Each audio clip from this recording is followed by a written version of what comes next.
Rajamouli, Mahesh Babu కాంబోలో SSMB29 working title పేరుతో భారీ budget చిత్రం తెరకెక్కుతోంది. దాదాపు 1000 కోట్ల బడ్జెట్తో తెరకెక్కుతున్న ఈ సినిమాపై ఇప్పటికే భారీ అంచనాలు ఉన్నాయి. ఇక ఈ సినిమా నుంచి ఏ వార్త బయటకు రాకుండా రాజమౌళి చాలా జాగ్రత్త పడుతున్నారు. అందుకే ఏ చిన్న వార్త తెలిసిన క్షణాల్లో వైరల్ అవుతోంది. తాజాగా ఈ మూవీకి సంబంధించిన ఓ వార్త సోషల్ మీడియాలో వైరల్గా మారింది. హైదరాబాద్లోని అల్యూమినియం ఫ్యాక్టరీలో ఈ సినిమా షూటింగ్ జరిగింది. కీలక సన్నివేశాలు తెరకెక్కించినట్లు తెలుస్తోంది. ఈ షూట్లో మహేష్, ప్రియాంక చోప్రాతో పాటు నానా పటేకర్ పాల్గొన్నట్టు సమాచారం. ఇందులో నానా పటేకర్ మహేష్ తండ్రిగా నటించనున్నారని సమాచారం.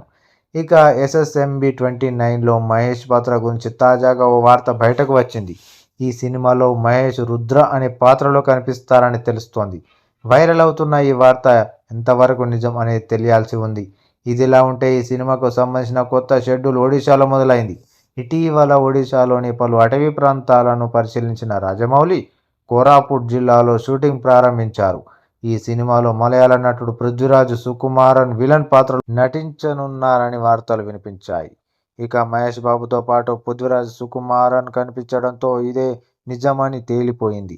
ఈ నెల 28 వరకు లోలోమాలి, దేవమాలి, మార్చ్కండ్ ప్రాంతాల్లో ఎంపిక చేసిన లొకేషన్లలో చిత్రీకరణ జరగనున్నట్లు చిత్రబృందం తెలిపింది. తొలోమాలి పర్వతంపై ఇప్పటికే ప్రత్యేక సెట్ను వేశారు. కొద్ది రోజుల్లో మిగతా నటీనటులు షూట్లో పాల్గొననున్నట్లు సమాచారం. ఈ చిత్రం కోసం గరుడ అనే పేరు పరిశీలనలో ఉన్నట్టు తెలుస్తోంది. అయితే పాన్ వరల్డ్ సినిమా కావడంతో ఇంగ్లీష్ టైటిల్ అయితే బాగుంటుందని భావిస్తున్నట్లు సమాచారం. శ్రీ దుర్గా ఆర్ట్స్ బ్యానర్పై KL నారాయణ నిర్మిస్తున్న ఈ చిత్రానికి కీరవాణి సంగీతం అందిస్తున్నారు.